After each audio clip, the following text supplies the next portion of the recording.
ఆత్మశుద్ధి లేని ఆచారమతి ఏల భాండశుద్ధి లేని పాకమేల చిత్తశుద్ధి లేని శివపూజ లేలరా విశ్వదాభిరామ.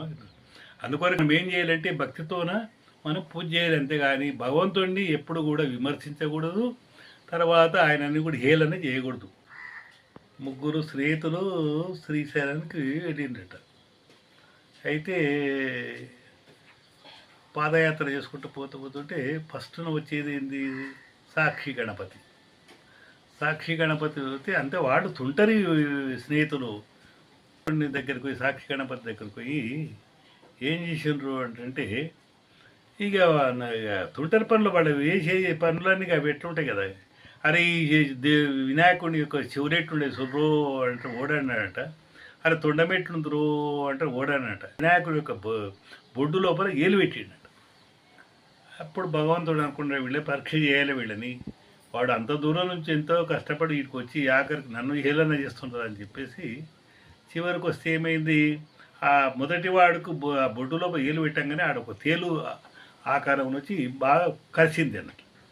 కరవంగానే ఏం చేసి వాడు మనసులో ఏముంది అంటే, ఇద్దరి మీద వాడు కూడా కలిపియాలి ఈ తేలుని, నాకొక్కడితే వీళ్ళు నవ్వుతారు అని చెప్పేసి వాడు చేసినట్టే, అబ్బా నాకు సూర్యలోకం కనిపిస్తుంది, నాకు సూర్యలోకం కనిపిస్తుంది, నాకు ఈ బొడ్డులో ఏలు పెట్టినందుకు వరకు అంటే రెండో వాడేమన్నట, అరే నేను పెడితే బొడ్డులో ఏలు పెడుతుంది ఇది పక్క జరగదు అన్నట. వాడికి తేలు కలిసింది. తేలు గర్వంగానే ఏమైపోయింది, అబ్బో మొదటి వాడికి తేలు కలిసినందుకు వరకు నాకు గర్భియానికి వీడు ఇట్లా చేసిండు అని చెప్పేసి, నీకేం కనిపిస్తుంది, నాకు చంద్రలోకం కనిపిస్తుంది, చంద్రలోకం. అరే మూడో వాడేమంటే, అరే మీరు ఇద్దరు జరుగుంటారు, నీకు చంద్రలోకం కనిపించి నీకు సూర్యలోకం కనిపించి, మరి నేను కూడా అంటే మూడో వాడు కూడా ఏలు పెట్టాడు, దడమని తేలు కలిసింది. అరే నాకు తేలు కలిసింది, అదేగాడు మాకు కూడా కలిసింది అని చెప్పేసి ఇక వాళ్ళు ఇక ఎంతో విపరీతమైన బాధలు తట్టుకో ఎంత పొరలాడుతున్నారట.